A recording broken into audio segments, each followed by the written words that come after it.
Welcome to Christchurch. Welcome to the CDC. Welcome to a new exciting new season, hopefully. Okay, the first thing, of course, to remember is that the clothing we've packed in your orange bags for you today is based on where you're working in Antarctica and what particular job you're doing. And, of course, what we're going to do this afternoon is to get you to try your ECW gear on before we send you south tomorrow. Okay. They call it going to the ice. It's a simple thing to say, but the journey is profound. Tonight, they'll get warm clothes in this United States National Science Foundation warehouse in New Zealand. Tomorrow, they'll leave for Antarctica, 2,400 miles to the south. My name is Norbert Wu. I'm an underwater photographer. I've been going to the ice since 1997. Most people call me Norb. You really have two large ones. They're too tight. Turn them back and just get the pants. Okay. Just the boots. Yeah. Well known for Antarctic photography, Norb Wu and his team have been invited by the NSF's Antarctic program to take high-definition video cameras into some of the least accessible waters in the world. Norm apparently got a phone call this morning. My name is Christian McDonald. I've been to the ice 6 times. I'll be diving and helping Norb with logistics. How much weight? What are our weight, actually. Okay. And at this stage, it's 280 pounds, unfortunately, which means that we can only take so much of your gear. Okay. But it'll follow. It'll follow in the next flight. As soon as possible, yeah. So what's going on now? Well, we got to repack everything. So this stuff is going to join us on the next flight, which could be anywhere from just 2 days to 2 weeks. You never know.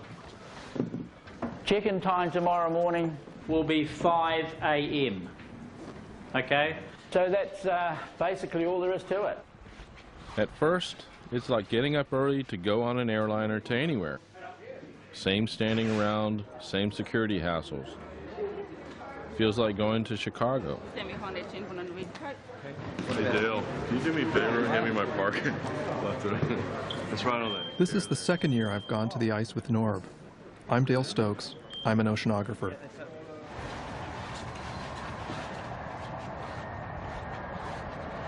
This is no airliner.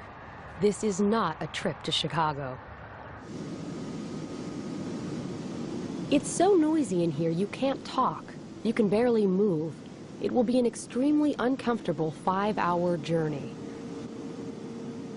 About all anyone can do is think about the ice.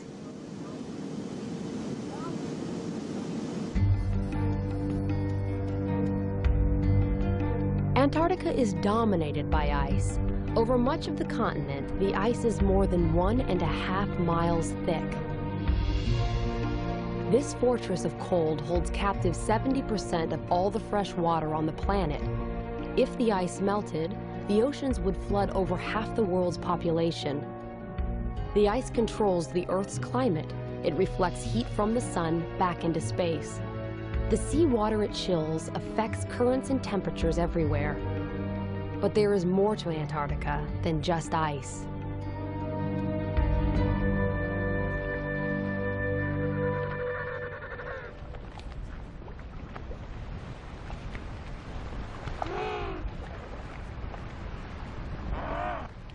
On the surface, Antarctica seems bleak with its endless cold and its flightless, awkward birds.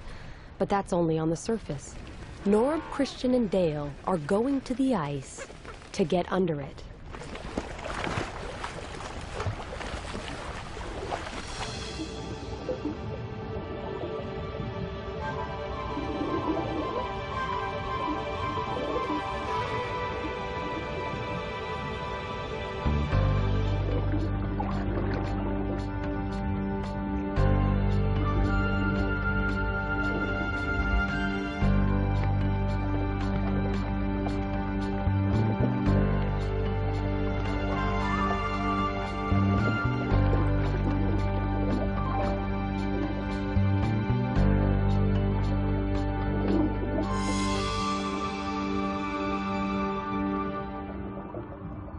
Norb's team is flying as far south as you can go and still find ocean. This is less than 900 miles from the South Pole. It's even too far south for most penguins. Out of 17 penguin species, only 2 live this close to the pole.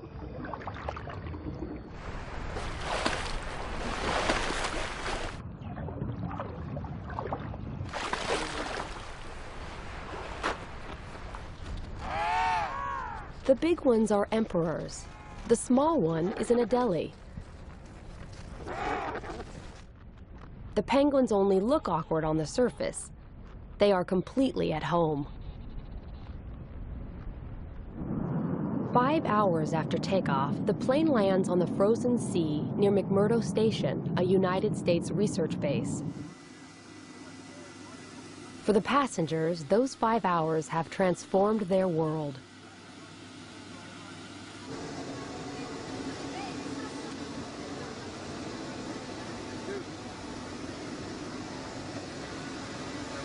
Thanks for flying with us. It's like getting out on another planet. I'm always impressed with the purity and the vastness of the ice.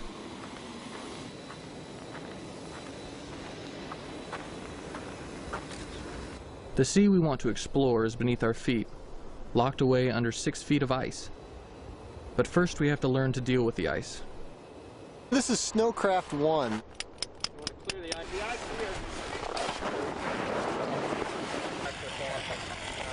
This is the basic snow survival course that all field parties have to attend in order to get permitted to head out into the field. The height of the winter, as the sea ice is growing, the continent roughly doubles in size. So in a normal year, you'll pretty much see a lot of little cracks in the sea ice out here. What we're going to do here is we're just going to break out our drills and just find out how thick the ice is here. Whenever you're going to drill, and drilling is considering the potential hazards out here, that's the way you find out whether the ice you're on is safe or not. It's known as Snowcraft 1, also collectively known as Happy Camper School, and sometimes known as Survival School. And I guess a lot of that depends on the weather and the disposition of the folks involved. But today it is definitely Happy Camper School. Well, this is a couch. See? This is a party couch. I think I'll turn this into like a little drink rest or a coffee table. Cool. Okay, high winds coming in from the south. You're going to have to hold on to everything you've got. You can't just take the contents of your tents and dump it onto the ground, because otherwise it's just going to blow away. And for God's sakes, you don't take the thing and try and blow into it. You're going to wind up in medical.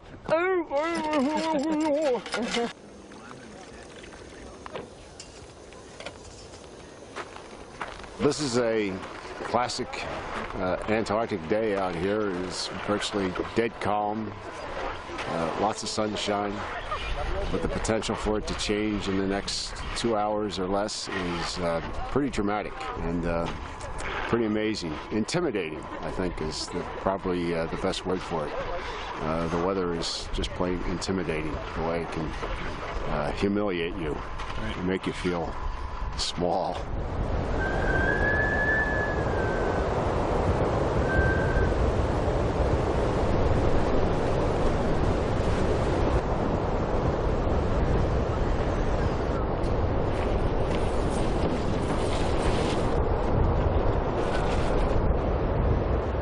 It's mid-October, springtime at McMurdo Station. If you have any trouble at all, you just call Mag Ops and tell them you have a dive accident. They'll page everyone. Hundreds of scientists and technicians are here, but most of them, like Norb's team, are inside, getting ready for the season's work. What transportation options will be best? If you're diving locally here, the best transportation is going to be your Sprite. Rob Robbins is McMurdo's diving coordinator. He'll often dive with the team. Have a helicopter launch from here, go up there and pick you up. So people call this place Mactown. It's a frontier outpost, a modern version of an old mining town. When the weather breaks, everyone scrambles to get out in the field. They're all chasing the most elusive kind of gold, knowledge. This year, the National Science Foundation will support 127 major research projects. The projects cover everything from microscopic worms in the ground, to the movement of ice sheets, to the hole in the ozone, to the crystals made in the big volcano called Erebus, the dominant landmark here.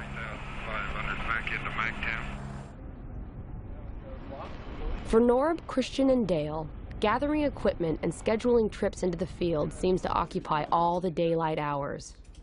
And it's daylight all the time. So what we may want to do is fly up here, see if you like anything. We can land anywhere down there, take the door off, right, and do it again. Yeah. And just pull it off. We'll put a rock on the door and leave it. All this work is dwarfed by Antarctica. It's the only place on Earth that still has huge areas which have never seen the track of a human being.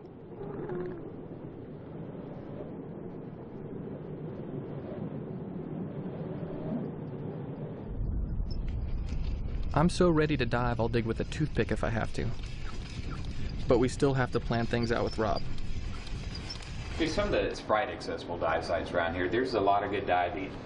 At Cape Armitage, it's fairly shallow. There's a shoal there. There's a lot of anchor ice. It's really pretty spectacular. Little Razorback, which is maybe an hour away or so. A lot of big pressure ridges there, so that's a good spot. Are we going to be able to cross them? Do you think the travel's going to be bad? The travel, I think, is going to be pretty good. There are some cracks. You're going to want to be careful, but it's fairly safe out there. I'd really like to film an iceberg underwater. I mean, that's kind of this thing, you know. There's an iceberg grounded up at Cape Barn, which could be spectacular, but it looks like it's quite a ways offshore. We'll have to see what it pans out to be. This ice is 6 feet thick. It's like cutting a porthole in a concrete wall.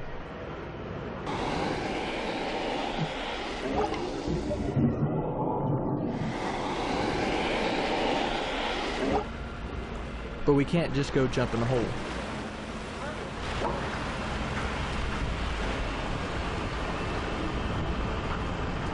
Come back in, blade it, then I'll bring the hut in, place the hut, we'll put sail around it, and you're out. That was great. Okay, thanks.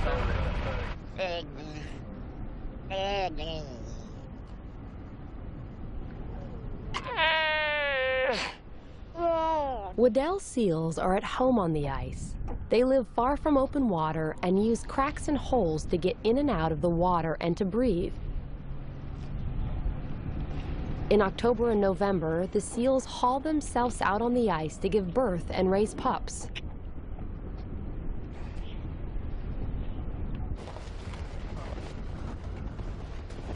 After 10 days of preparation, we're ready. I admit it, I'm a wimpy diver. I hate boats, I get seasick. This is great. No waves. You just drive out on a frozen ocean in this big red thing, which is called a Sprite.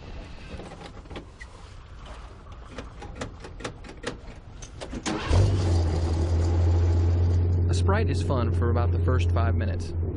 It's like driving a tank. But a tank's fast. This thing maxes out at about 10 miles an hour.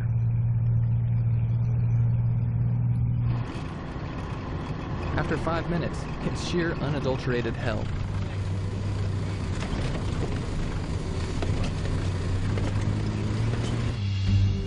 After a rough hour's ride over the frozen ocean, the team arrives at the dive hut that they place next to a rock called Little Razorback Island.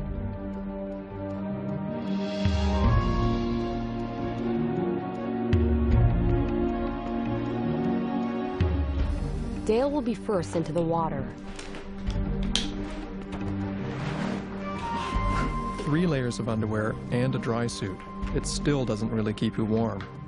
But for me, it's worth it. There's no diving like this anywhere else in the world.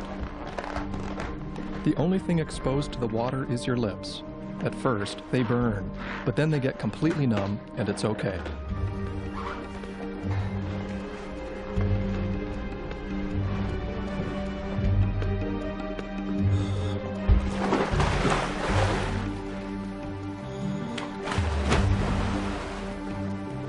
The water temperature here is 28 degrees, so cold it can freeze blood.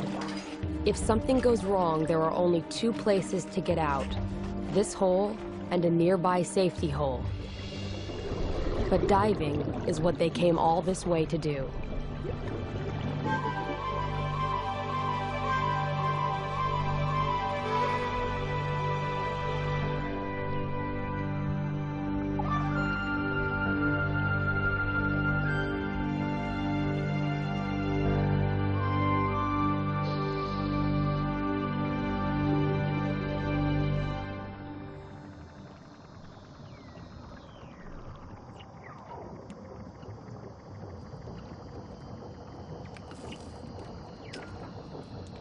The crystals on the bottom are called anchor ice.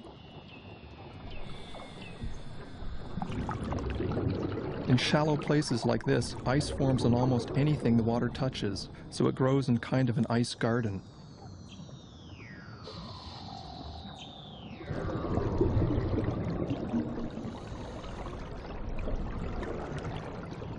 Sometimes it picks up stones or even living creatures like this sea urchin, and then carries them up to the ceiling.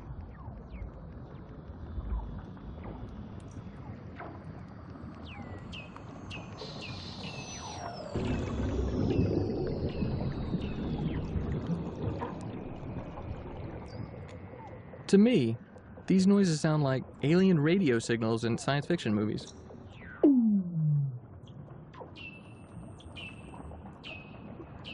They're actually the calls of Weddell's seals.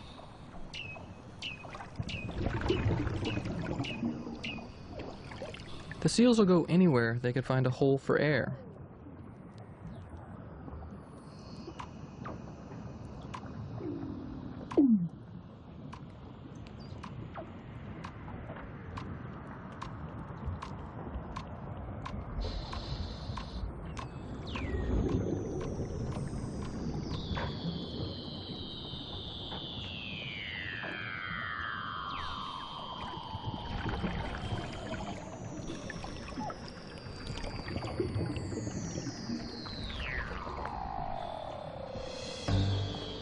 I've dived in a lot of places that are famous for clear water. The Great Barrier Reef, the Bahamas, Tahiti, Hawaii. This is far clearer. At this time of year, you can see almost a quarter of a mile.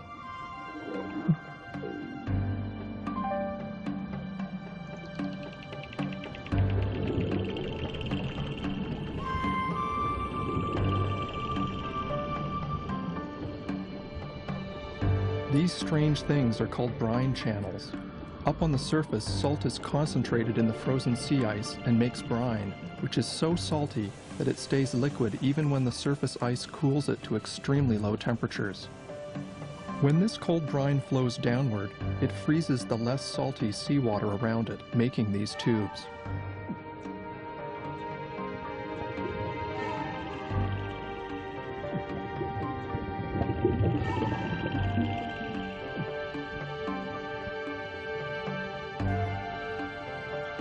We're diving in shallow water because most of the action is on the ocean floor. These sea stars have just finished off an urchin and are attacking each other. Some of these animals are far bigger than similar species elsewhere. This sea spider is a giant compared to its cousins that live in warmer water. Isolation helps these animals evolve differently, and their slow metabolism in the cold lets them grow older and bigger.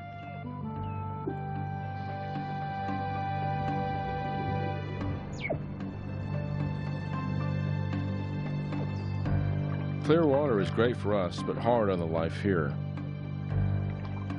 There's been no sunlight for 4 months, so nothing has been growing in the water. Everything is hungry.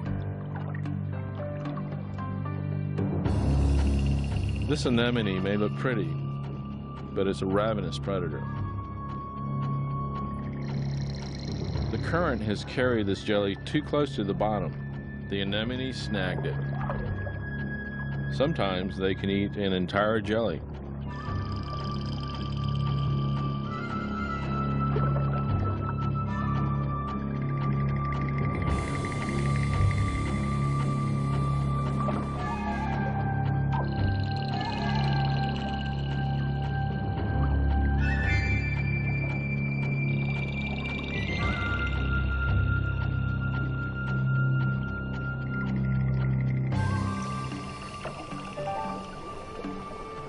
After about 40 minutes, you start to really get cold.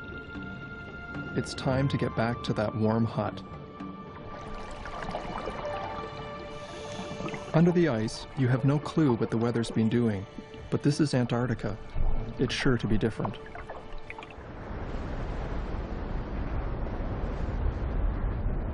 When you come out, you get oriented by looking for Mount Erebus. There it is, smoking away in the distance. Underwater, the body fights off cold by burning calories like a furnace. Cool, baby. Everyone is physically exhausted. Ceiling, very, very cool. But the whole balloon sensation is from dropping down out of the second tunnel and then looking up into the blue room. That's pretty vicious. That's the sensation right there. But other than being tired, they're exhilarated. I think it must be because you're coming out of that dark part, right? Yeah, exactly. Because otherwise, it'd just be like any. But It's kind of spooky. Long way to go. It's kind of fun.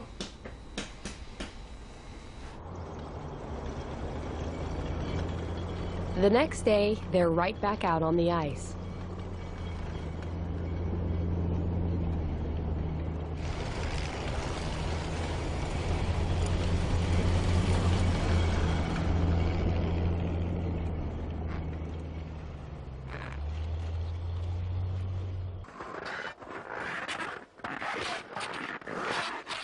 The team comes upon a hump in the snow that could be a lot more dangerous than it looks. This is exactly what Norb and Dale were warned about in survival school. so what's the rule of thumb? It has to be. We need 30 inches of ice, but 30 inches if we of get a ice crack, It's got to be less than a third the track width. So I think if we just get a shovel here and we can clear some of this away and see how wide it is.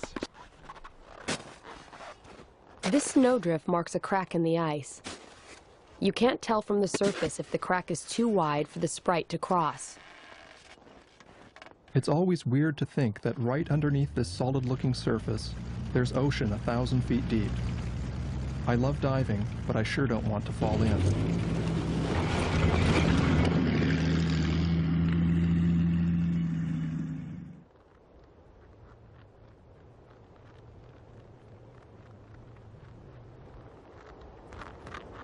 The penguins know how to get around better than the team. In fact, research has shown that their funny waddle is actually very efficient.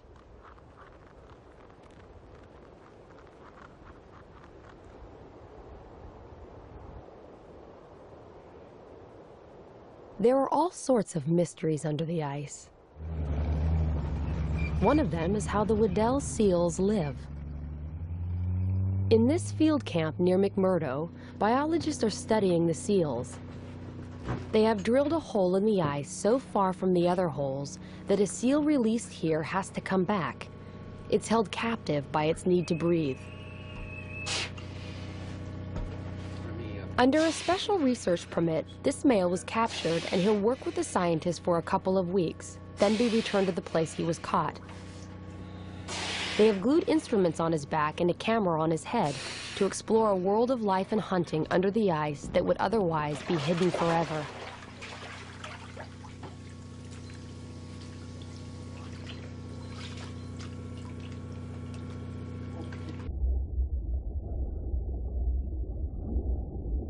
An observation chamber has been built under the ice near the hole. One of the science team is there to watch the seal's behavior.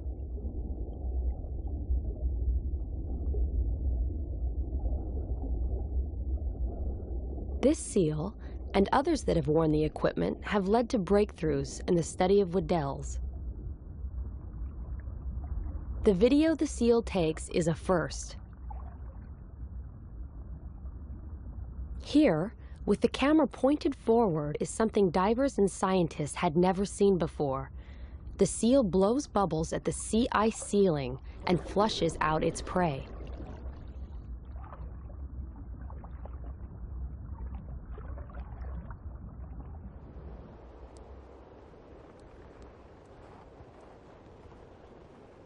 The ice is too thin for vehicles near Turtle Rock, which is the best place to see seals underwater. The team must hike with tanks, cameras, weight belts, and all.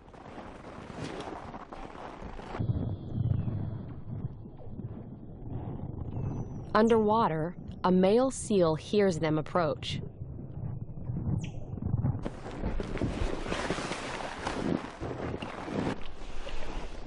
He checks them out, but he has other things on his mind. There is a female in the neighborhood.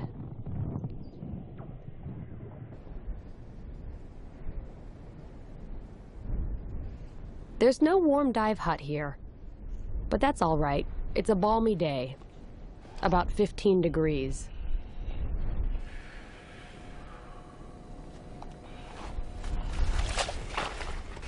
Since the big drill can't get here, the team has to dive through a seal hole.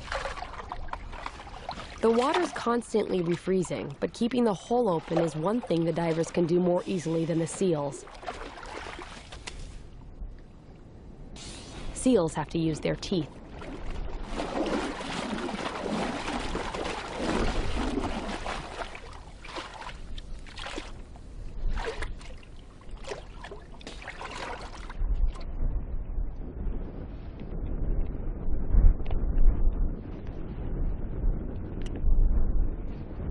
Do you hear it going or not?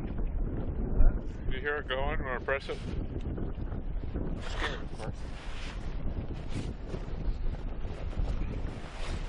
Making a lot of noise there. I got this other one anyway. Let's try The this details get you every time.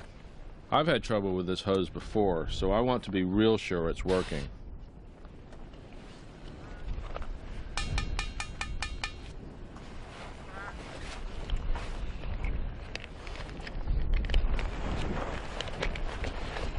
There we go. What do you think's wrong with that one? It's frozen. All right. As Norb and Christian get in the water, a mother seal is teaching her baby to swim.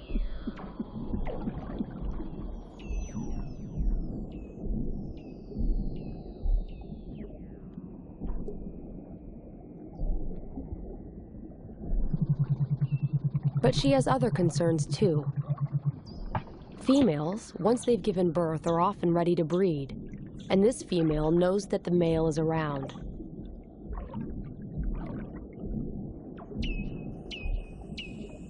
Seals can dive as deep as 2,000 feet.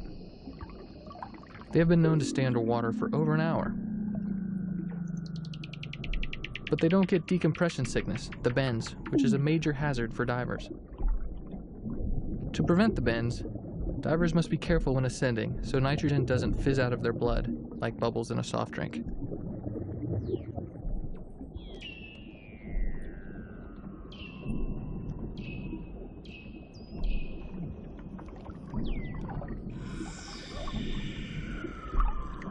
As we watch, a male shows up to chase the female.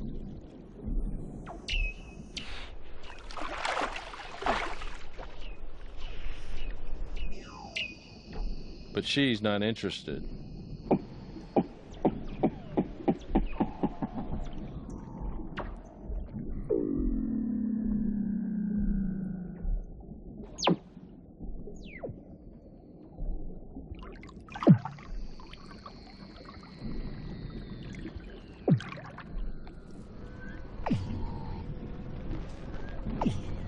The males sometimes fight each other at breathing holes, so we try to use holes that aren't occupied. As Christian heads for the hole to get out, something unexpected happens.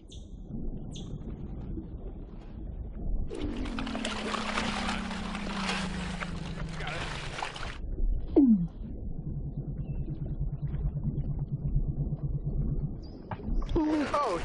Oh my God! Please don't bite me. Please don't bite me. Please don't bite me. Oh, you're gonna get bit.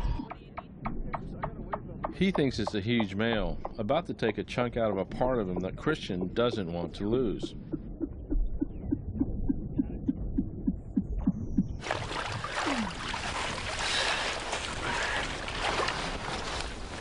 Like, whoa, somebody's goosing me.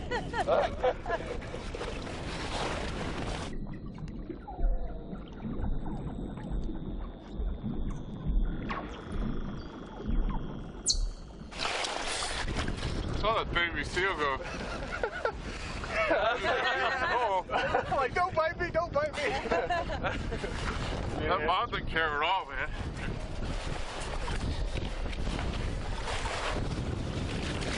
Go. Is that the baby that came out there? Yeah. I was like, I said, I'm like, oh, big dude over here, scraping out a hole. This big one is a leopard seal. He's near the top of the food chain. A wolf of the Antarctic. A penguin eater.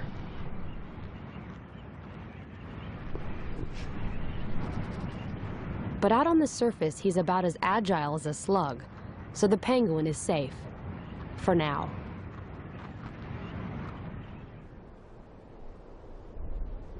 Couloir Cliffs, the next dive site, is too far away from McMurdo Station for the team to use a drilling rig.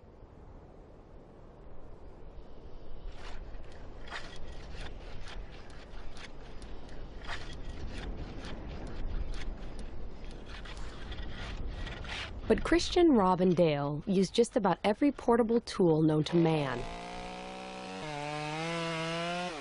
to get through the ice. Sorry. We have holes.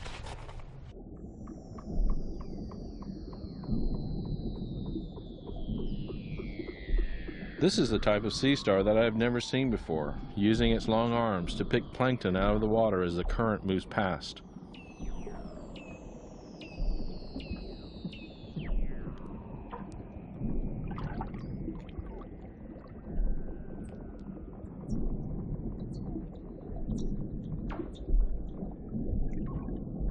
This crinoid, a relative of sea stars, is sort of fly casting for plankton.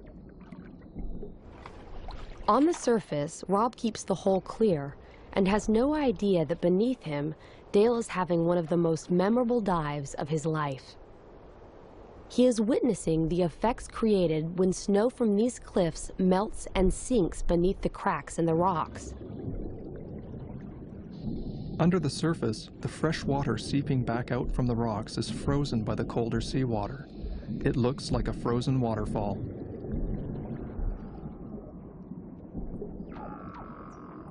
The sunshine has been feeding energy to algae, which is turning green and golden. Soon the algae will bloom in the water and end our season by ruining the visibility. But for now, it's just plain beautiful.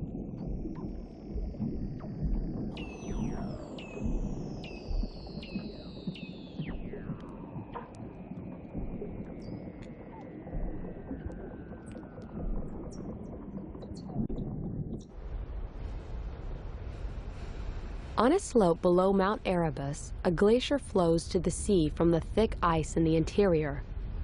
In some ages of the Earth's history, Antarctica's ice has flowed completely away. Today, scientists are studying this ice, trying to learn whether it is growing or shrinking and why. This simple and precarious balance between what is frozen and what is not affects everyone on Earth.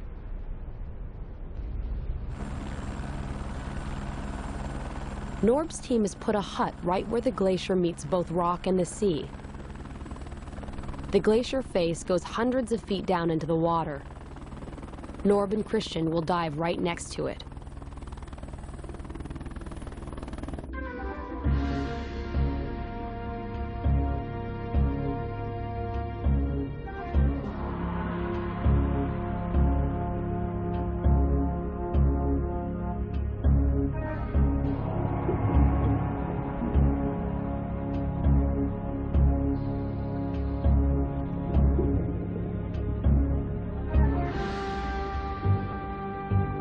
This is a spooky place. When you swim close to this, you can't really tell where the water ends and the ice begins. It gives you kind of an ominous feeling.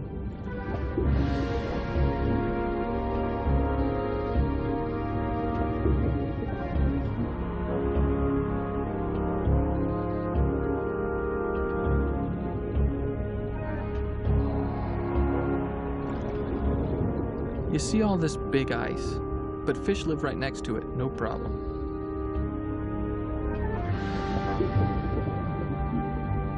They make their own antifreeze in their pale blood. The ice isn't ominous to them, it's home.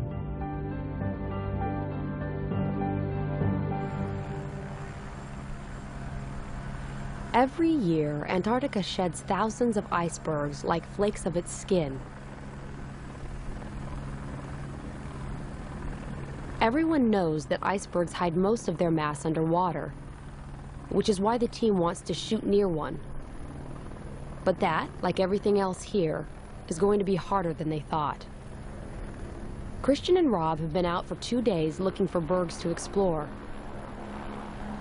Their report is not good. Hey. Gotta go Cape Roberts. Well, Cape Roberts is pretty nice, but we weren't able to find any diveable icebergs. Oh, you can't? No, actually, we tried quite a bit. We spent a couple days chainsawing holes and trying things out, but it doesn't look too good. No, really? So you're saying, what, out of all those bergs over there, you don't think any one of them's diveable? I don't think any of them are diveable without drilling or blasting a hole. Most of the icebergs are packed tight by the sea ice. No cracks, no openings, no nothing. And a lot of snow drifted up around each of them. We did find one berg that had kind of calved off and collapsed. And as it collapsed, it broke the surrounding sea ice around it, which looked really good. It looked like there was some thin spots we can get in, and there was a seal or two around. God, we spent like 5 hours chainsawing this thing open enough so that we could get in. Turns out, not only was it really dark and murky and kind of freaky, but when it looked as if when the iceberg calved and it broke all the sea ice around it, it pushed all that broken sea ice underneath the surrounding sea ice. So as soon as you open up a hole, it could be plugged up by this broken piece of ice that's underneath the underneath. It's dangerous. So I kind of jumped in and went down about 8 or 10 feet, and all the ice started kind of shifting around around me, and so I came back up. Didn't like it. But the team is determined to dive an iceberg and find this berg frozen in the sea ice.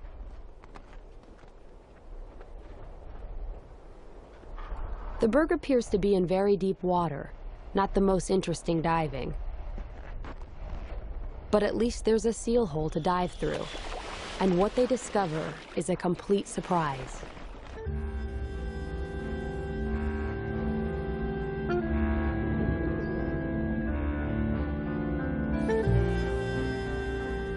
This is very cool. There's rock right under the berg. It's not in deep water after all. There's an underwater pinnacle here, and the berg crashed into it like a ship hitting a reef.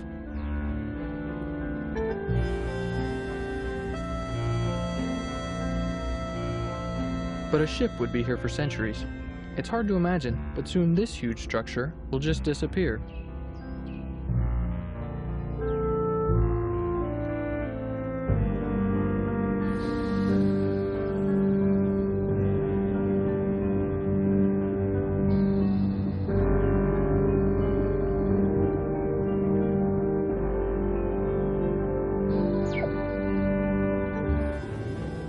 Bergs play a huge role in the Antarctic ecosystem. They crash into the bottom often, clearing big swaths on the seafloor for new life to colonize.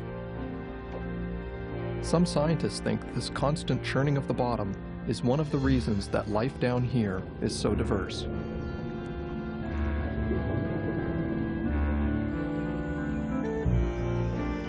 I've seen these dimples on most bergs. They may be caused by the way the ice is eroded by currents swirling against it.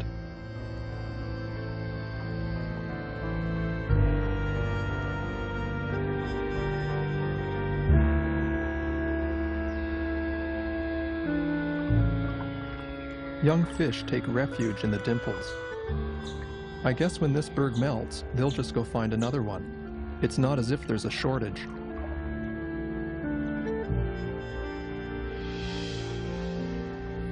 This is a desmodina, the same kind of jelly that was nailed by the anemone. It's riding higher in the current though, fishing with 40-foot long tentacles.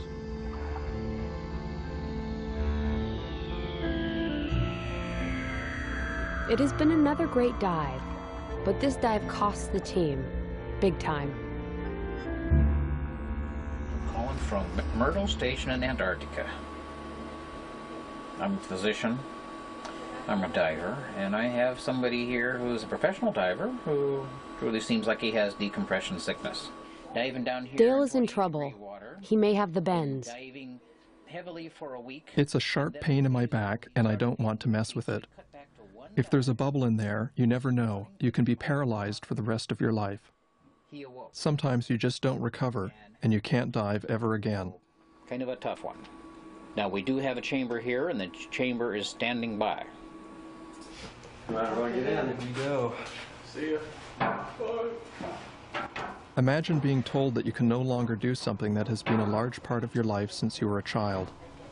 30 seconds for a descent to 60 feet. Dale has been placed in a hyperbaric chamber, an enclosure in which air pressure is first gradually increased and then gradually decreased. This shrinks the nitrogen bubbles in Dale's tissues and allows the extra nitrogen gas to safely diffuse out of his body. I feel selfish for being depressed about losing what some may consider to be a hazardous job. Most of all, I'll miss being underwater, under the ice.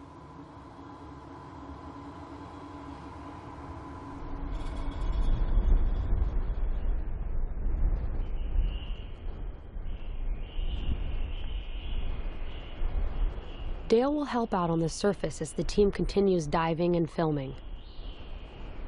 They fly to the strangest dive site on the schedule. It's near a region called the Dry Valleys, where wind keeps the rocks scoured clear of ice. At the foot of these valleys is sea ice that is unusually thick and stable. Near the ice, the National Science Foundation has built a well-equipped field camp. Here, oceanographers are studying life that is remarkably similar to what lives thousands of feet down on the ocean floor, the largest and least known ecosystem on Earth.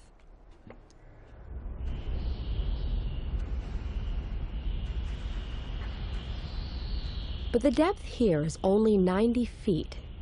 It's the ice, so thick it never breaks up, that makes this shallow world as dark and cold as the bed of the deep sea.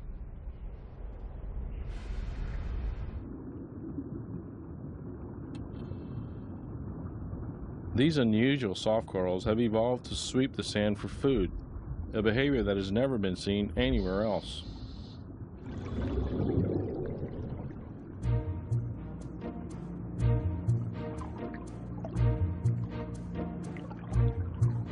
Among scallops, these brittle stars fight each other like stick warriors.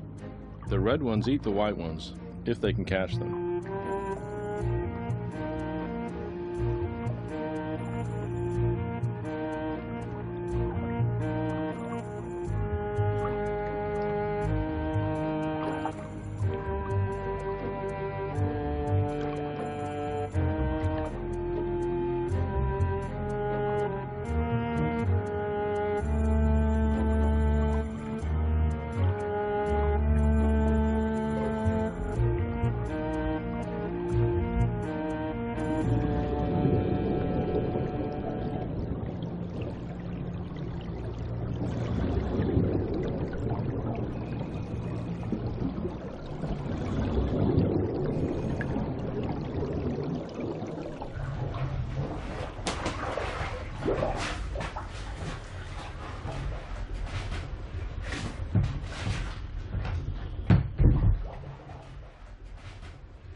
It's January.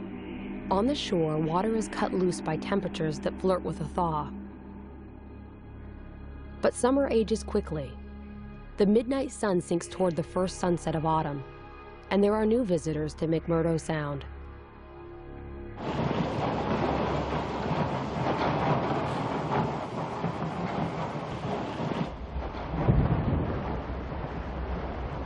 The U.S. Coast Guard icebreaker, Polar Star, arrives to cut a passage for a freighter to bring in supplies to Mactown. In the strips of open water behind the icebreaker, minke whales appear. They're feeding on plankton that has bloomed in the water under the ice in the constant daylight. Minkies, among the most common whales in the world, are still hunted in Antarctic waters.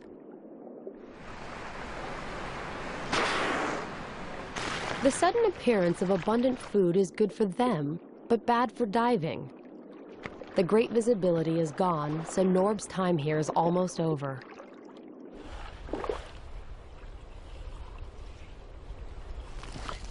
All around the coast of Antarctica, ice cracks and disintegrates. The expanse of sea ice has shrunk from its maximum of 7 million square miles to its minimum of only about 1 million. There are other visitors out there, but they're more elusive.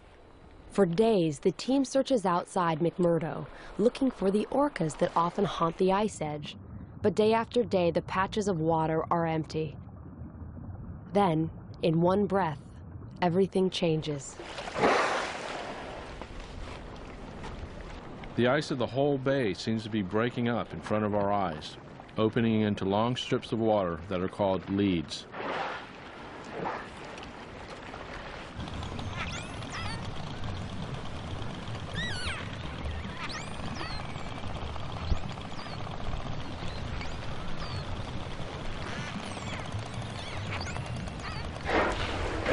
The orcas take advantage of these leads as soon as they open to get as far into the ice as they can. They're hunting the giant Antarctic cod, a fish that can reach over 100 pounds and uses the ice edge as shelter.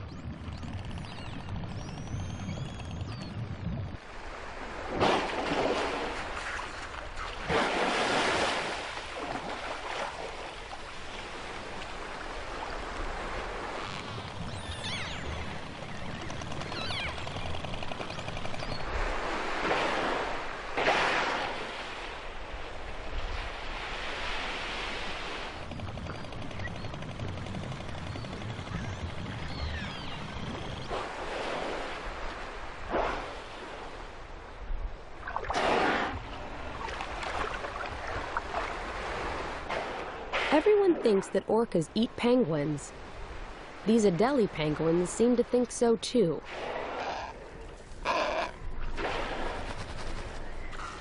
But scientists haven't actually seen a penguin eaten here, so they don't know for sure that it happens.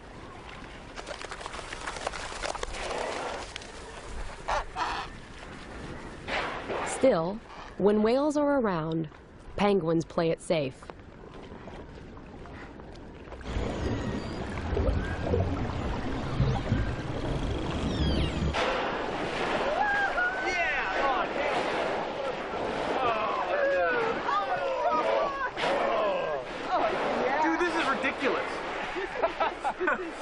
There's like 20 whales right there.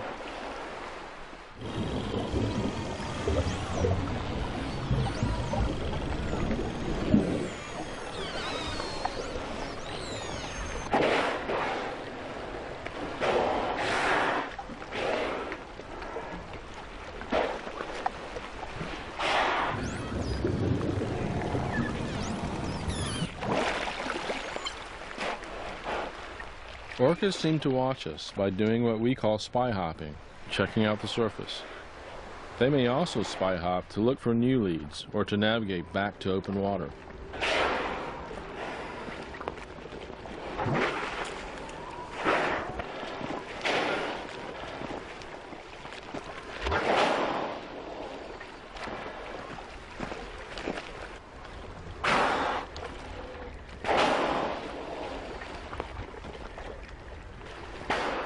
The orcas seem to be at the heart of the huge ebb and flow of energy in the Antarctic Sea, where the sun burns away the ice each year and the long night builds it back.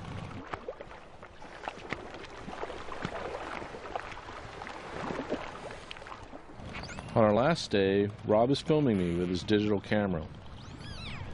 And suddenly, something happens that reminds me that for all our study, we still know very little about life under the ice.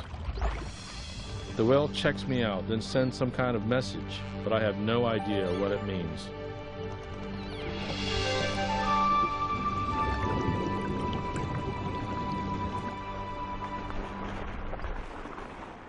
Months ago, Norb, Christian, and Dale said they were going to the ice. There is no casual term for leaving it.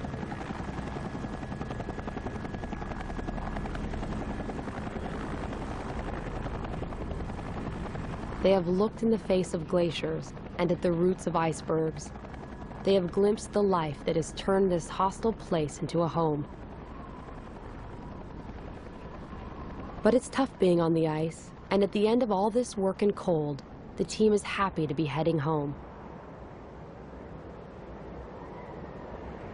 Antarctica is the one continent where humans may forever be strangers. But we have looked past the big white shield and have seen the beauty and mystery that the ice tries to hide.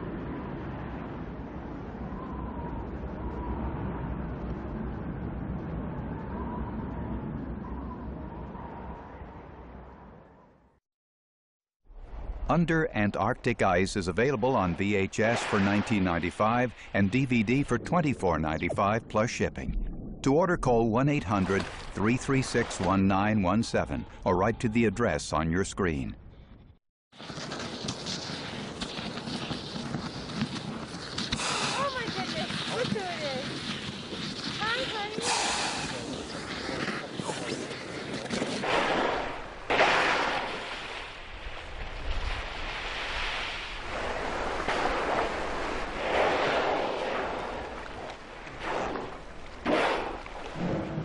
Here's good footage. Yeah. It hurts. It hurts. Going.